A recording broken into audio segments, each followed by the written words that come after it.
Everybody, and welcome to the Cover 3 podcast here on YouTube. My name is Cody, also go by Shaq, and today is the first episode of the Bias Edition. Now, the Bias Edition is where I talk about my favorite teams, that being the Celtics, the Patriots, the Red Sox, maybe the Bruins. I'm not a big hockey guy, but maybe the Bruins, especially when they get maybe if they get John Tavares, you never know. Also, Alabama football and Oregon football as well. Top of Syracuse college basketball. Now, I'm a big sports fan. Sip of the Gatorade there.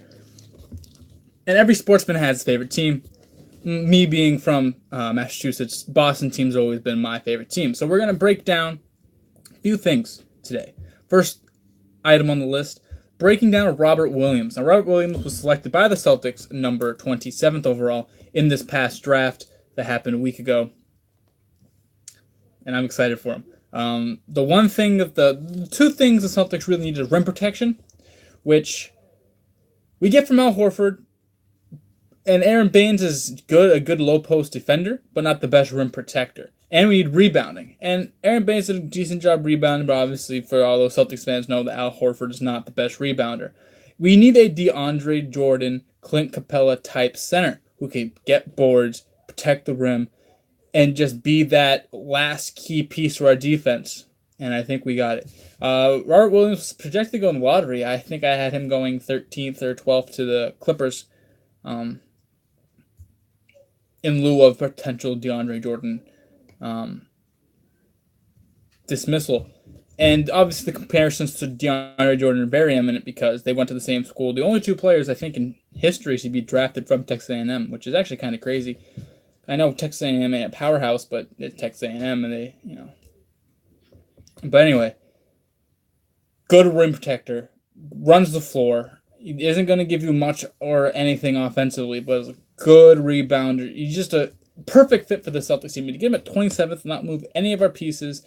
A lottery talent. The one thing I think that dropped him down was his wasn't character issues, but his motor, his ability to, his drive, and is he going to take plays off, yada, yada, yada.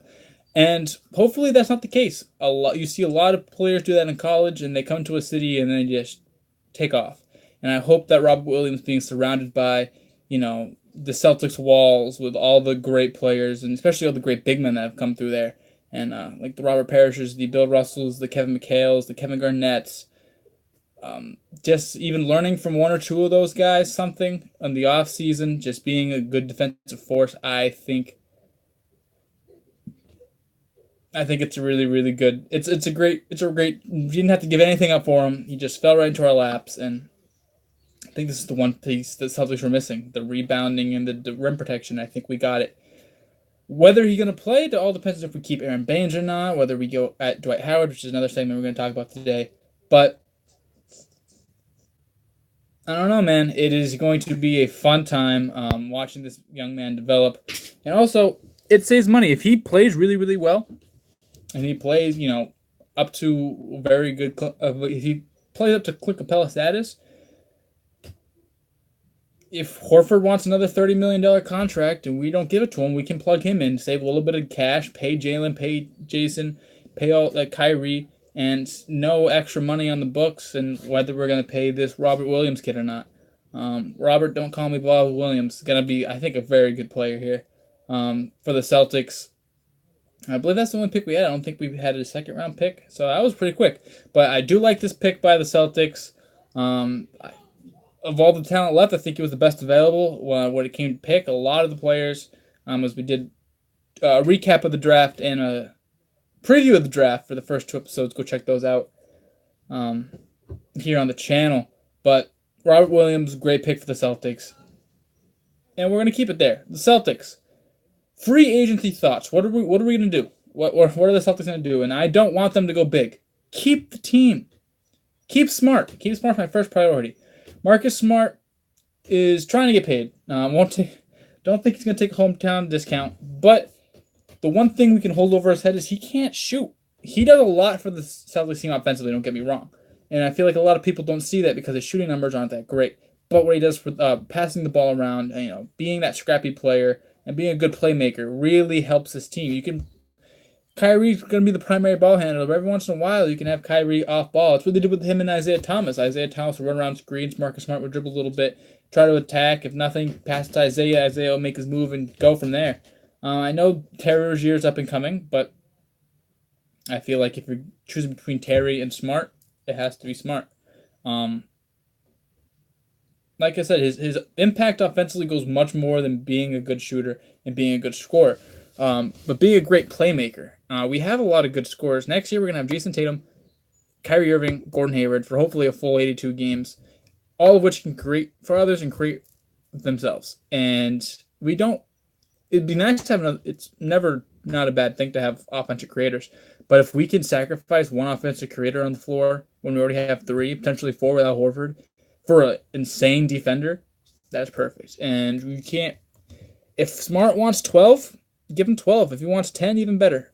He might want like 16 plus, something like a Caldwell Pope, but he's a restricted free agent, and some team's gonna pay him some stupid amount of money, and we're gonna pay him what he wants. But I say keep Smart, even though the money doesn't really look good.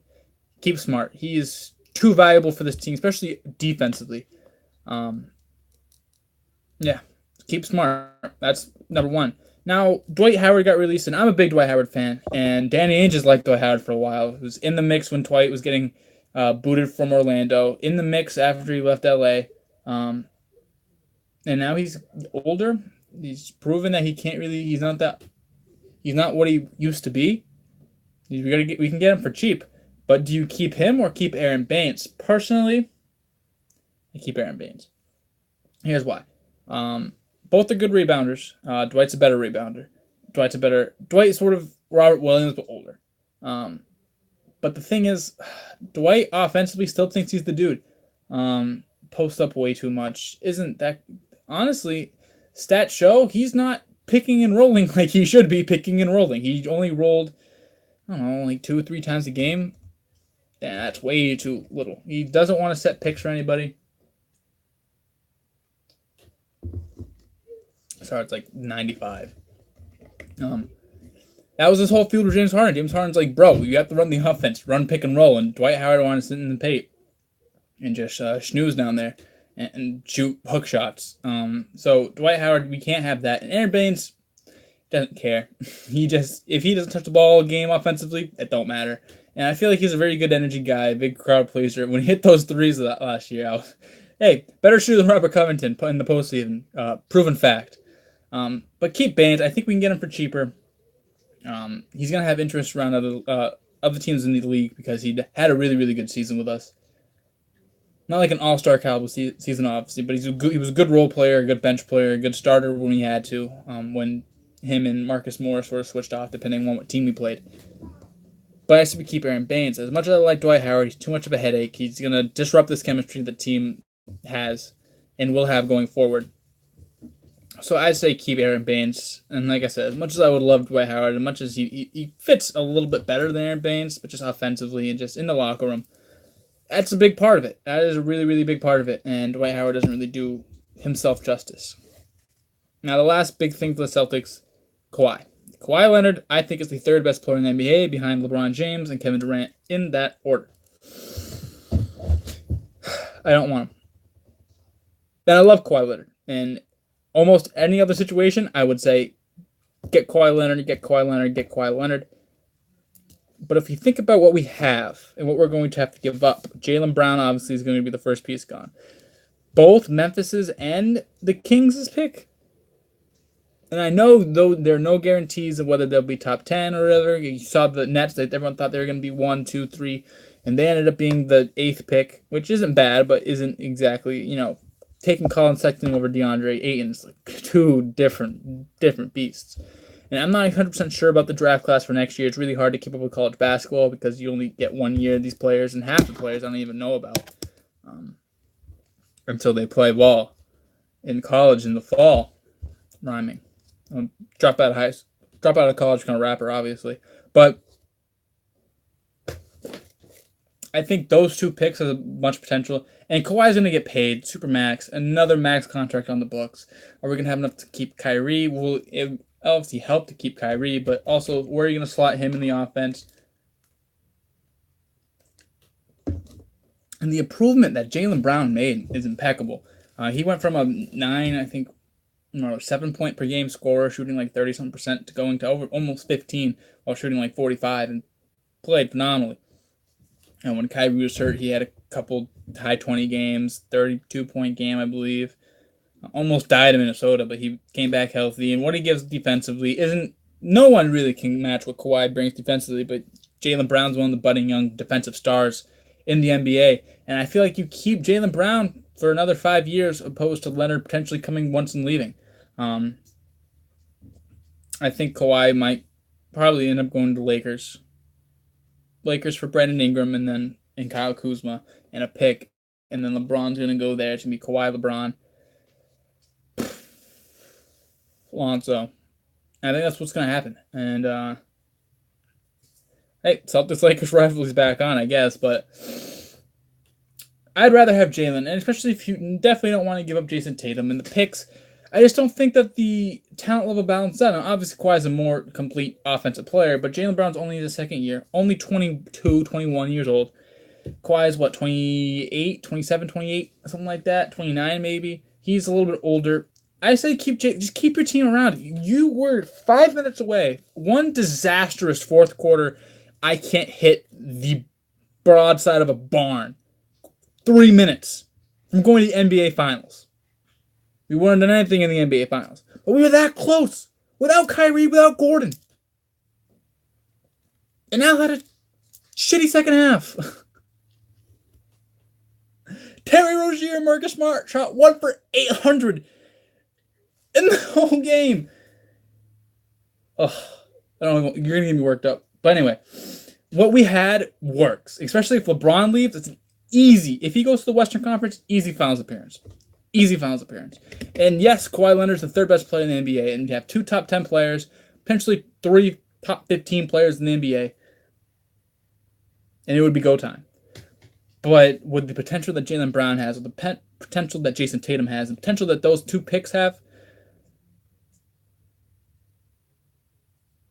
yeah, I say keep everybody. Kawhi would be nice to have, and I would love Kawhi. And I'd probably get Kawhi Leonard jersey. I like Kawhi that much. I might still get Kawhi Leonard jersey unless he goes to the Lakers. But I say keep what you have. I mean, the Celtics are in a position where I don't want them to overthink themselves. And I always trust Danny Ainge. I've doubted Danny too many times to now not trust him. So whatever he makes, I trust it's going to be the right decision. I trust it's going to be a decision that helps us more than the other team that gets trade or whatever happens. But if I was Danny, keep Smart. Just keep the team around. 1 more year. It's not like the Raptors where 1 more year everyone's getting like super old. Everyone's going to be like 22 next year. Kyrie's not even close to being 30. Jason Tatum just turned 20. Jaylen Brown just turned 20. Jason Tatum's like my age. Which is insane to think about. Like half this team can't legally drink yet. That's how good we are and how young we are. Al's obviously getting older. Gordon ain't getting any younger, but we haven't seen what he can do yet in the Celtics uniform. So I say keep the team around. People forget we still have Gordon Hayward. People always see the now. Look in the past a little bit and look in the future. Don't just focus. Stay in the moment, yes, but don't judge solely based on the moment. And we're going to beat the Warriors in 4 next year. Heard it here first. Now, shorter episode since it's NBA season's just starting up. Off-season just starting up. NFL off-season's over. Not much to talk about until August. JD Martinez and the Boston Red Sox. They're sitting, I believe, tied with the Yankees for first place. They even out in winning percentage. Got body bag last night, 8-1. But JD Martinez potentially is having the greatest year that we've seen since Poppy in 06.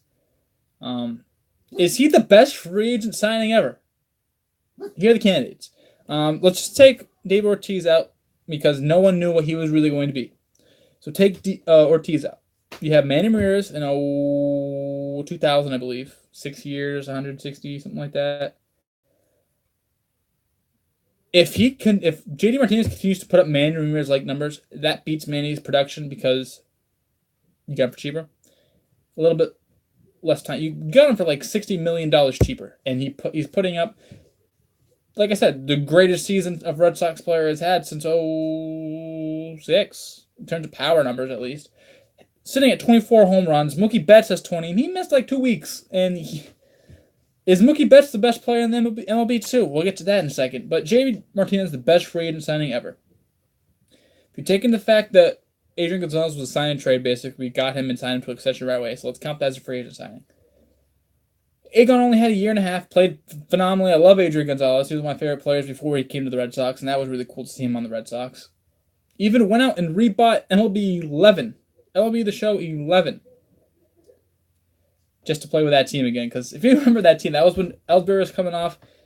Ellsbury was coming off his MVP caliber season, which he should have won. No, that was the year. Okay. Came in second because Verlander won whatever.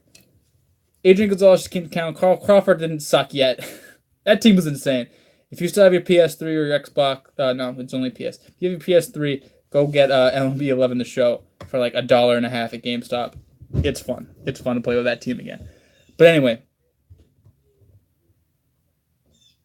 he might be. He's batting .330 almost, slugging over 1,000. RBI, leading the majors in RBI, about around 60, just under 60, I believe. 24 home runs, 17 of which have come in Fenway, so he's adapted well. A lot of opposite field power. I think my favorite part of his game is opposite field power. And he's just a complete hitter. He can play the field a little bit. Obviously, in left field, you don't have to be the best fielder to play in Fenway Park, at least. Plays DH a lot because Benintendi and Betts and Bradley, best defensive outfield in the league. He might be. Depending on how his career goes, obviously this is only half of his first season here. I'm not going to judge him solely off that. He can opt out, and if he opts out and gets more, I wouldn't be sad about that. I would not be sad if he opts out and then we pay him 25 instead of 15. I think he's getting, around like 15 this season, moving up as the years progress. But JD Martinez might be the best free agent signing ever for the Red Sox. I'm trying to think of any other ones. We got most of our players. A lot of MLB, you get a lot of your players through trades. It's really hard just to get an impact free agent, especially not really, but a lot of those players still are older. They might not break into the league until they're 23. They have 6 years of team control. They're not eligible for free agency for another 6 years unless the team releases them, which is highly unlikely. So that's why, players like Mike Trout, Manny Machado are so rare because they're going to be 26. They broke in the league, and Bryce Harper, maybe 26, 27. They broke in the league when they were 20. So their 6 years went up like that, and now they're in right before the prime of the careers.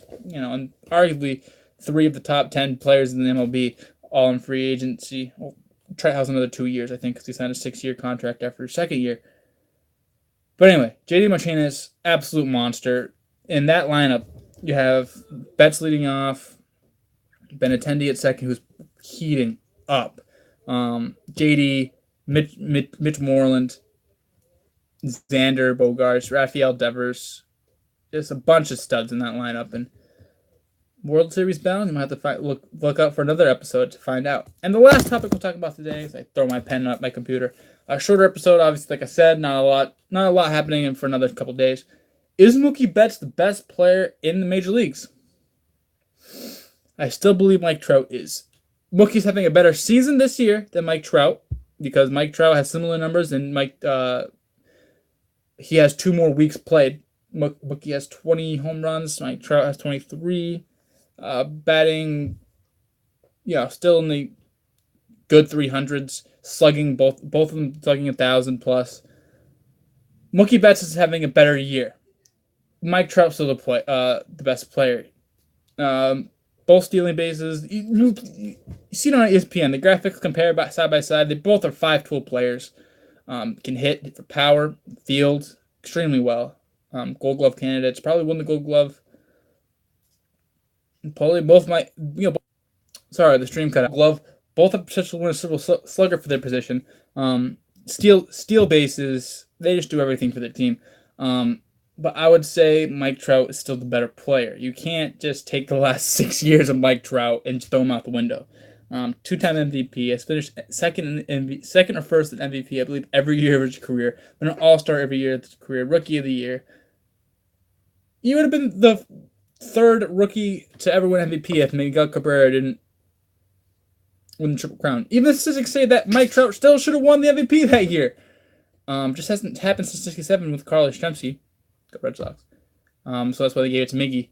But still, for my money, Mike Trout is still the best player in MLB. The stats are extremely similar. You can't, unless you want to nitpick things, like Mookie Betts has like 100 points more in slugging, which is cool, or, at-bats per home runs, Mookie Betts is leading the league. You can get tricky and stuff like that. But for my money, Mike Trout's still the best player in the league. All right, everyone. Thank you for watching. It's only a 20-minute episode. Shorter episode. It's the bias edition. We're going to have, hopefully going forward, a regular episode like we normally have, and then a bias edition where we talk about everything good with Boston sports, including also Syracuse college basketball and Alabama and Oregon. Alabama Crimson Tide and Oregon Ducks college football, my two favorite college football teams. Make sure to like, make sure to subscribe, share it around, share the video around. Look at my other two videos. The first video that I did here on the channel was the draft preview. Second episode was the draft recap and my thoughts on the Dwight Howard trade and I think something else I talked, and the MVP, also the NBA awards, the award winners and if I believe that teams deserved it, players deserved them or not. So with that being said, follow the Twitter at _cover_3. Post a lot of stuff there on Twitter. Yeah. Thank you everybody for coming to the video, and I'll see you later.